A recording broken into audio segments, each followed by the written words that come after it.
요한복음 15장 5절에서 8절까지 말씀, 저랑 여러분 교독하도록 하겠습니다. 5절입니다. 나는 포도나무요 너희는 가지라. 그가 내 안에 내가 그 안에 거하면 사람이 열매를 많이 맺나니 나를 떠나서는 너희가 아무것도 할 수 없음이라.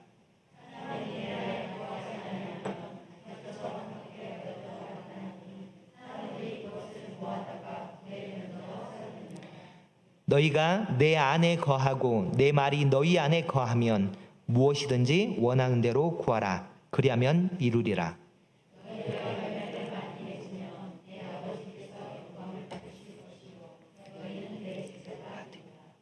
아멘. 네, 우리가 읽었던 말씀 가운데 하나님을 늘 기도 가운데 우리가 기도의 말씀들을 생각할 때 많이 나왔던 말씀들이 오늘 읽었던 말씀입니다.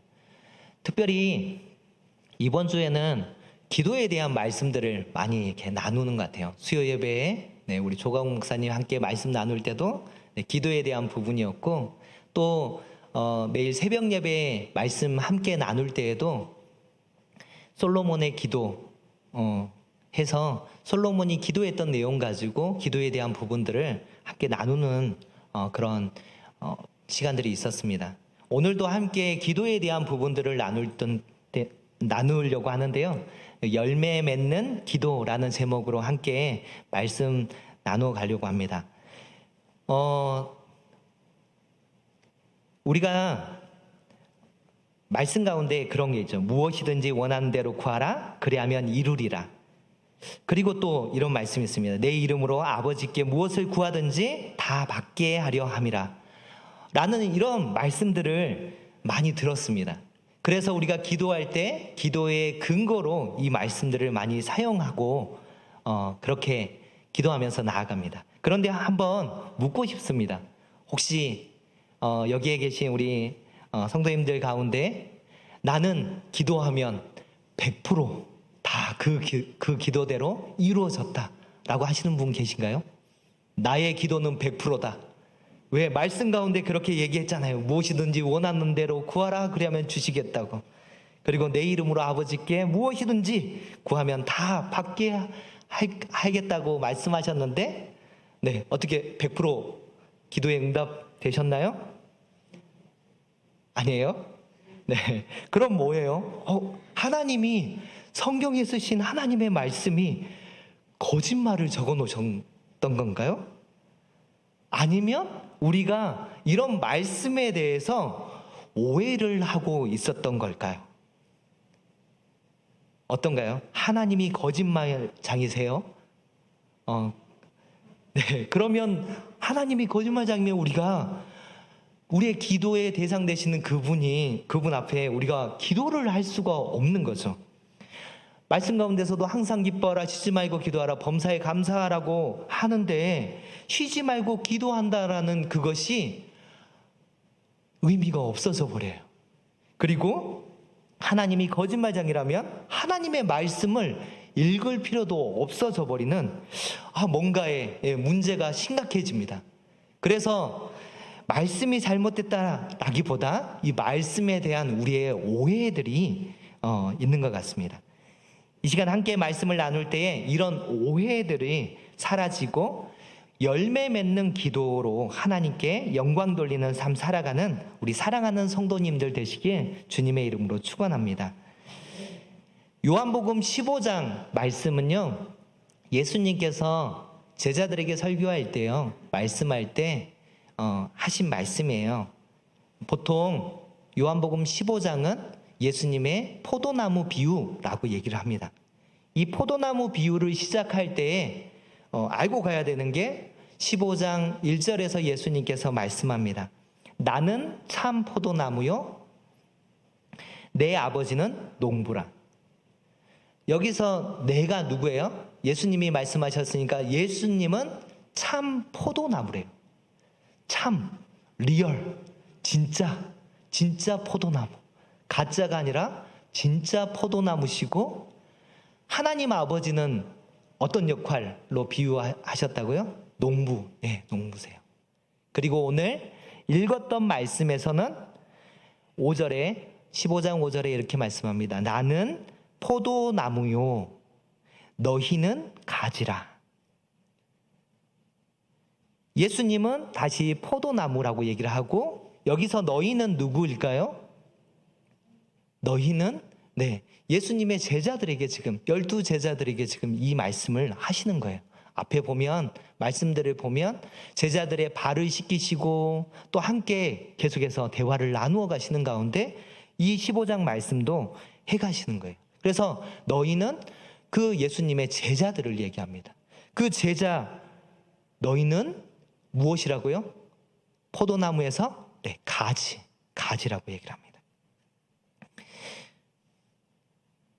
그런데 예수님께서 이 말씀들을 해 가실 때에 그 말씀하시는 그것이 분명하게 얘기하는 게 뭐냐면 내 안에 거하고 그가 내 안에 거하고 내가 그 안에 거하면 그 사람이 열매를 많이 맺는다고 합니다.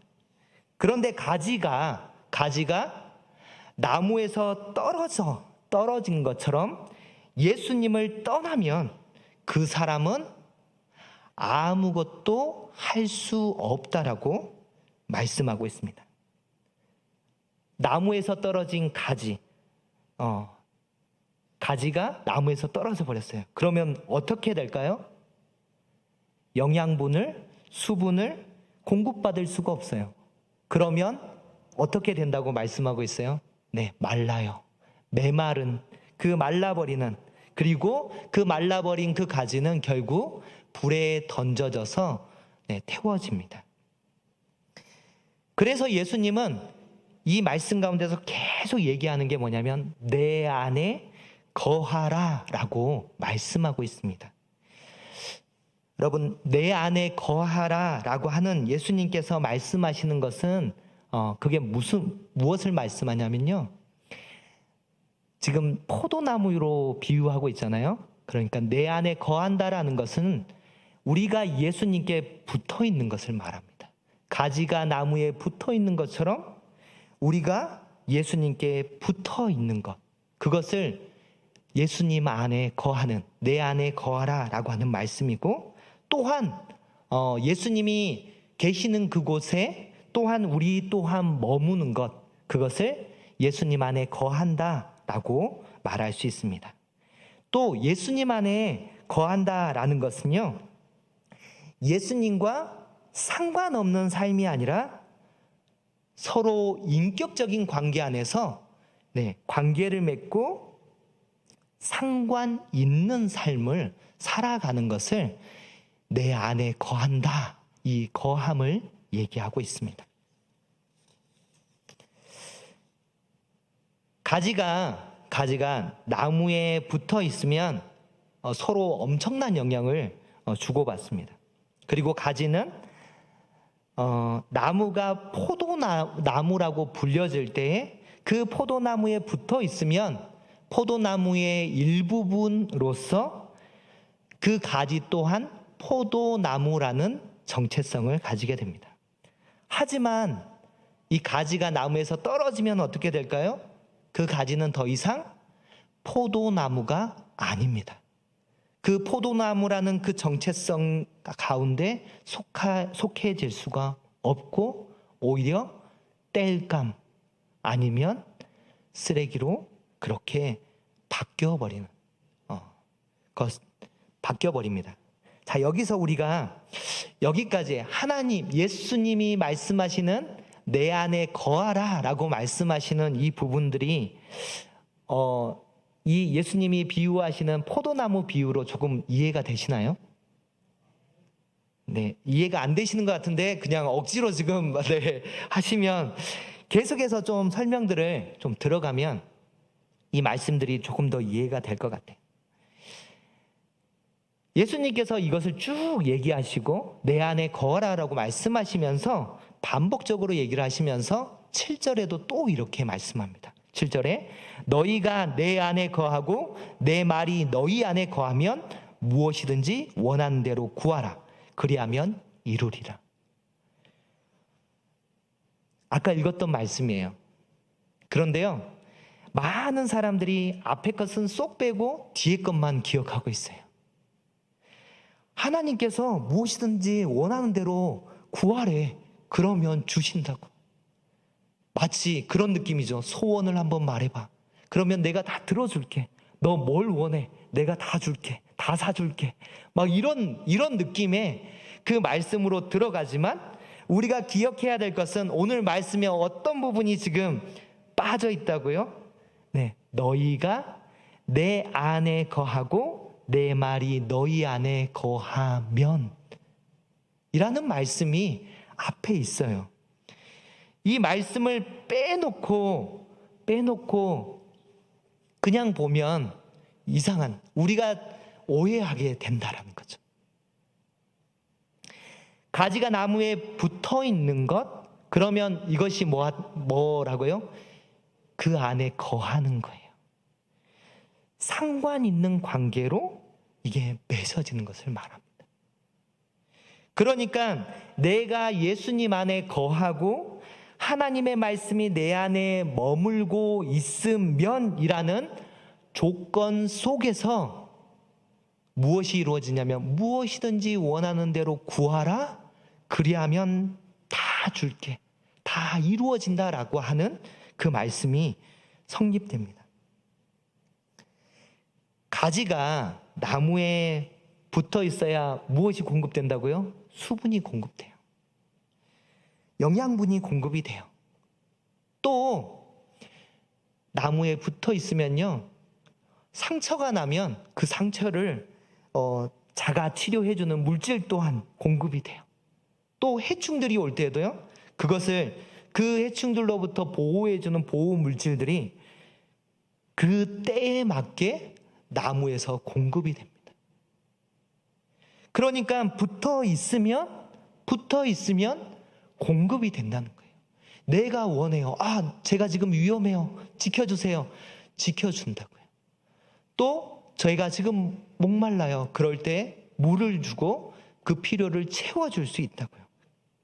그래서 중요한 조건이 무엇이냐면 가지는 어디에 붙어 있어야 된다고요? 나무에 붙어 있어야 된다고요.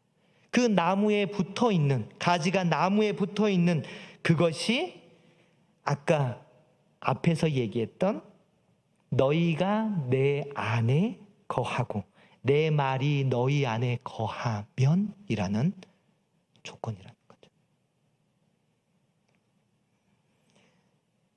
우리가 이 중요한 조건을 빼먹으면 아까 얘기했던 것처럼 하나님을 거짓말쟁이로 만들어버려요.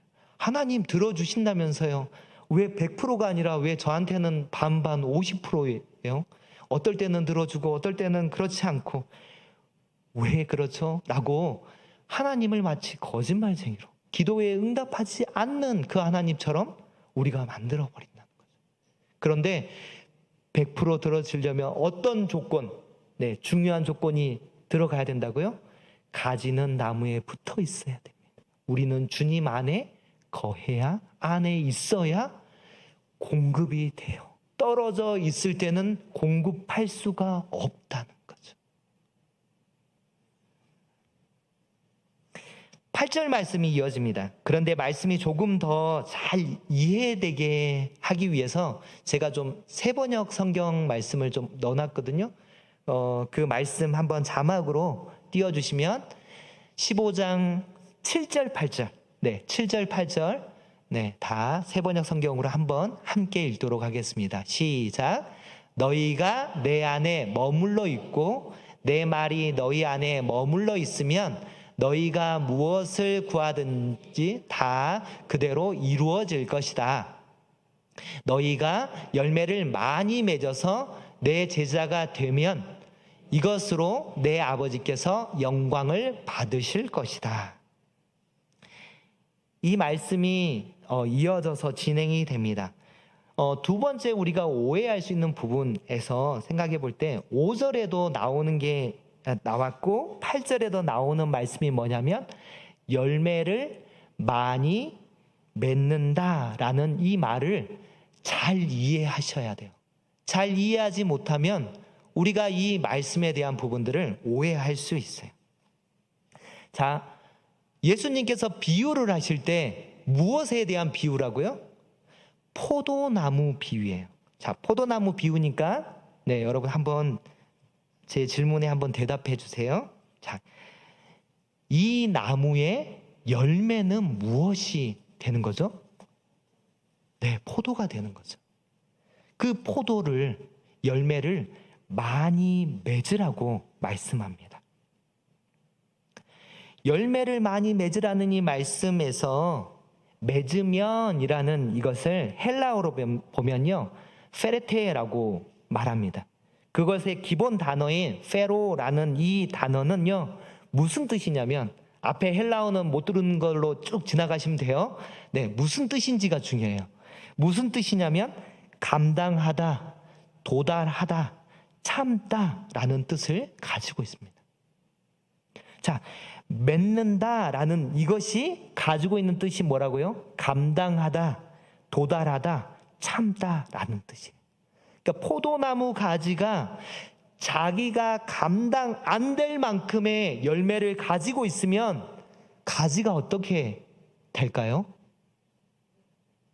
가지가요, 꺾여버려요. 포도나무의 가지는 그 감당할 수 없을 만큼의 열매가 열리면요, 꺾여버려요. 그것이 감당할 수가 없어요. 그러면 가지가 꺾이면요, 죽는 거예요. 그래서 열매는 포도가 맞긴 한데 여기에서는 언제까지에 남아있는 열매냐면요, 포도 열매가 열렸습니다. 그런데 언제까지 감당하고 있어야 되는 그 열매냐면 잘 익어서 이 열매를 딸 때까지, 그러니까 수확할 때까지 이 가지가 감당하고 있는 이것을 열매라고 하는 거죠. 그러니까 파랗게 아직 덜 익은 그것이 열려 있어요. 와, 열매가 많이 열렸네? 라고 할 수 있는 그 열매가 아니라 여기에서 말씀하는 그 열매는 뭘 열매라고 얘기를 한다고요?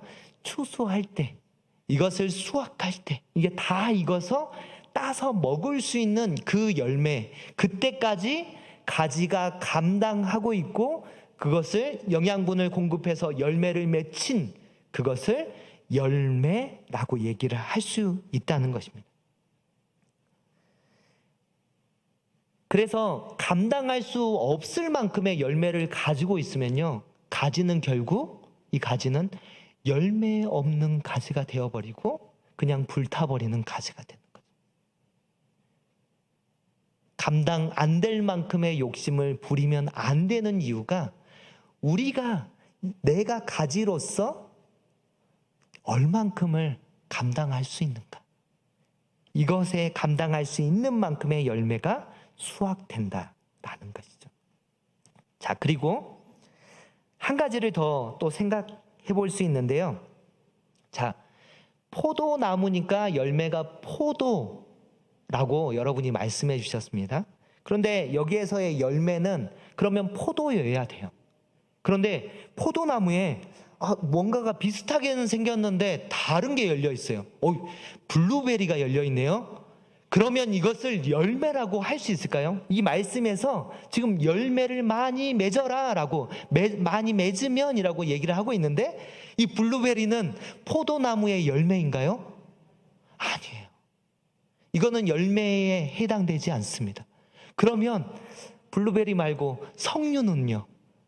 이것도 이 열매에 들어갈 수가 없는 거예요. 포도나무에는 포도라는 열매가 맺혀야 열매라고 얘기를 합니다. 포도나무를, 누구를 포도나무로 비유를 했죠? 예수님 자신을 포도나무로 비유하세요. 그러니까 예수님께 거하는 우리에게 열리는 열매가 무엇이 되어야 되냐면 예수님 닮아가는 모습이어야 돼요. 그 예수님에 대한 그 열매가 맺혀야 그게 열매라고 얘기를 하지, 예수님하고는 전혀 상관없는 게 열렸어요. 그 결과물이 있어요. 그러면 그것을 열매라고 할 수 있다고요? 없다고요? 네, 없어요. 그래서 여기서 열매는요, 포도나무의 그 열매인 포도를 말합니다. 그러니까 예수님께 속한, 예수님을 닮은 그 결과물이 열매라고 얘기를 할 수 있는 겁니다. 혹시라도 포도나무에 내가 너무 원하고 원해서 포도나무에 금덩이가 열렸어요. 그래도 이것을 열매라고 할 수 있다고요? 없다고요? 네, 없다고요. 아마 가지가 금덩이는 감당을 못해서 그냥 꺾여버릴 것 같아요. 네, 아무튼 그 가지 가운데 열려있는 열매를 맺어라, 열매를 많이 맺어라 라고 하는 열매에 대한 부분이 무엇이라고요? 가지가 감당할 수 있을 만큼의 포도를 얘기합니다. 그것이 언제까지 감당할 수 있어요? 수확할 때까지. 잘 익어서 따먹을 수 있는, 수확할 때까지 버티고 있는 그것을 와, 열매가 많이 열렸네 라고 얘기를 한다는 것입니다. 그러면 이 열매를 많이 맺어라 라고 하는 말씀 가운데 여러분이 이해를 하셔야 오해를 하지 않는 거죠. 열매가 뭐라고요? 네, 예수님을 닮아가는 거예요. 그렇죠? 포도나무가 뭐라고요? 예수님이잖아요. 그러면 예수님의 그 열매를 많이 맺어라 라고 말씀하고 있는 거죠. 이 많이 맺는 것도 어떤 거요? 내가 감당할 수 있는 만큼. 욕심을 내는 게 아니라 하나님께서 나에게 준 그릇만큼, 감당할 수 있는 만큼을 구하는 것, 그것이 열매를 많이 맺는 것입니다. 마지막으로 7절 가운데 말씀하는 무엇이든지 원하는 대로 구하면 다 주시겠다고 하는 말씀이 가지가 열매를 맺기 위해서 필요한 모든 것을 주시겠다고 하는 말씀인 것을 마지막으로 여러분 기억하시기 바랍니다. 그러니까 뭐냐면 여기에서 원하는 대로 다 구하라 라고 할 때 구하는 목적이 뭐냐면요, 목적이 열매를 맺기 위함이에요. 자, 열매를 맺기 위해서 가지에게 공급되는 게 뭐예요? 영양분이고 수분이고 막 이런 거라고 했잖아요. 근데 갑자기 다른 거를 요구하면 줄 수가 없어요. 왜요? 열매를 맺는 것과 상관없거든요. 그러니까 무엇을 구하라고 말하고 있는 거죠? 열매 맺는 것과 상관이 있는 것. 16절 말씀 있는데요. 16절 말씀 한 번만 자막 띄워주시겠어요? 네. 요한복음 15장 16절 말씀 함께 읽겠습니다. 시작. 너희가 나를 택한 것이 아니요 내가 너희를 택하여 세웠나니 이는 너희로 가서 열매를 맺게 하고 또 너희 열매가 항상 있게 하여 내 이름으로 아버지께 무엇을 구하든지 다 받게 하려 함이라. 여기에서도 내 이름으로 아버지께 무엇을 구하든지 다 받게 하려 함이라 라고 말씀하고 있을 때에 이 구하는 모든 것을 다 받게 하신 목적이 무엇이냐면 열매를 맺기 위함이에요. 열매를 맺게 하기 위해서 너희가 구하는 것을 다 줄게 라고 말씀하시는 거라고요.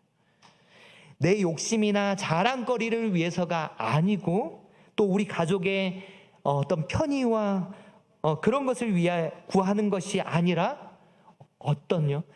열매.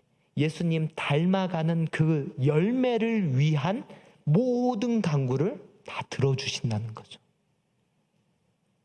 이것이 기도의 내용이 되어야 하고 그렇게 기도했을 때 여러분은 경험하게 될 거예요. 와, 기도에 100% 응답해 주시는 하나님. 열매는 누가 봐도 너는 예수님께 잘 배운 예수님의 제자야 라고 하는 얘기를 들을 수 있는 그것이 나타나는 것, 이것이 열매입니다. 그랬을 때 우리가 예수님께 붙어 있을 때 나올 수 있는 열매가 성경에는 얘기를 하더라고요. 성령의 9가지 열매. 네. 사랑과 희락과 화평과 오래 참음과 자비와 양성과 충성과 온유와 절제의 이 9가지 성령의 열매가 성경에서는 말하고 있는 예수님을 닮아가는, 예수님을 닮은 열매라고 얘기를 합니다. 그렇게 이것이 우리의 삶에서 드러날 때에 하나님께 영광 돌리는 삶, 네, 그것이 오늘 말씀 요한복음 15장 5절에서 8절 읽었던 그 말씀들을 이해해가고 우리가 기도의 자세로 나아가는 그 모습을 말씀하고 있습니다. 제가 기도에 대한 그 영상들을 쭉 보면서요, 청파교회 김기성 목사님의 이 강의를 듣다가 몸기도라는 부분들을 이렇게 듣는데요, 내용을 듣는데 너무 참 좋더라고요. 저도 신앙생활을 늦게 하다 보니까 기도할 줄을 잘 몰라요. 기도의 내용이나 이런 게 입속에만 막 맴돌지 밖으로 표현해 갈 때는요, 표현의 단어도 그렇고 표현하기가 너무 어려웠는데 요즘에 이 몸기도를 좀 실천해 보고 있습니다. 한번 해보고 있는데 너무 좋더라고요. 이 몸기도가 뭔가 이게 궁금하신 분들도 있을 건데 뭐 이런 겁니다. 머리를, 몸에서 이제 머리를 위해서 기도할 때, 하나님, 오늘 하루 생각하는 모든 것이 하나님 보시기에 아름다운 것들이 떠오르게 하시고 걱정과 두려움과 게으름을 떨쳐버리고 창의적인 생각들로 지혜롭게 살아가는 하루가 되게 해주세요 라고 하면서 머리가 하나님의 뜻 가운데 쓰임받는 그것을 위해서 기도하는 거죠. 너 머리만 있습니까? 눈을 위해서 기도할 때 하나님이 창조하신 세계 속에서 오늘도 긍정적인 것을 바라보며 살아가게 해주세요. 왜냐하면 저는 뭔가를 바라볼 때 꼭 부정적인 게 먼저 보이거든요. 근데 그게 하나님 별로 기뻐하시지 않을 것 같아요. 그래서 하나님이 기뻐하시는 그거, 긍정적인 것을 바라보며 살아가게 하시고 눈으로 범하는 죄악들에 빠지지 않게 하옵소서. 입을 위해서 기도할 때는요, 입을 위해서 기도할 때는 나의 입술이 사람을 살리는 말을 하는 입술이 되게 하시고 하나님의 은혜의 말씀을 조리 있게 잘 선포하는 입이 되게 하소서. 이렇게 하나하나 귀, 코, 손, 발, 이런 자신의 몸의 부위 하나하나를 어떻게 하나님께 영광 돌리는 일에 쓰임받게 할 수 있을까를 생각하면서 기도할 때에 내가 삶 가운데 하나님이 기뻐하시는 그 열매들을 맺어갈 수 있다라는 거죠. 몸기도를 응용할 수도 있습니다. 내가 머릿속에 떠오르는 우리의 가족을 위해서 기도할 때도요, 또 누군가 내가 중보해 주기로 했는데 그 사람을 떠올릴 때 항상 열매 맺는 기도. 열매 맺는 기도는 무엇이라고요? 하나님이 뜻하신 기도예요. 하나님이 기뻐하시는 것. 열매 맺는 것은 내가 이것을 활용해서 누가 드러나야 돼요? 예수 그리스도가 드러나야 돼요. 예수님의 성품이 드러나는 그것을 위해서 기도하는 거예요. 그럴 때 한번 여러분의 삶 가운데서도 몸기도를 응용하셔서 한번 기도하시면서 정말 하나님이 나의 삶을 통해서 또 나와 관계 맺는 주변의 사람들을 통해서 내가 자리하는 거하는 그 장소 여러 가는 곳마다 하나님께서 어떻게 역사하시고 나의 삶을 통해서 어떤 열매를 맺어가실지를 기대하며 살아가시기를 주님의 이름으로 축원합니다. 네, 오늘 말씀은요, 이렇게 마치고 제가 계속해서 이제 좀 기도해 갈 때요, 특별히 아까 말씀 가운데서 마지막에 얘기를 했던 그 몸기도를 가지고 우리가 바로 좀 기도했으면 좋겠습니다. 첫 번째, 우리가 좀 기도할 때 이 시간 하나님께서 자신에게 허락하신 몸, 그리고 물질, 가족, 직장, 사업장을 위해서 기도할 때 아까 얘기했던 몸기도를 응용하셔서 하나님 뜻에 합당한 기도를 이 시간 함께 드려갔으면 좋겠습니다. 여러분 가운데요, 눈을 감고 하나님이 나에게 허락하신 것이 무엇이 있는지를 하나하나 떠올리시고 그것이 어떤 기능을 할 때 하나님의 뜻에 합당할 수 있을지 하나하나 기도해 갔으면 좋겠습니다. 이 시간 함께 기도하겠습니다. 아버지 하나님,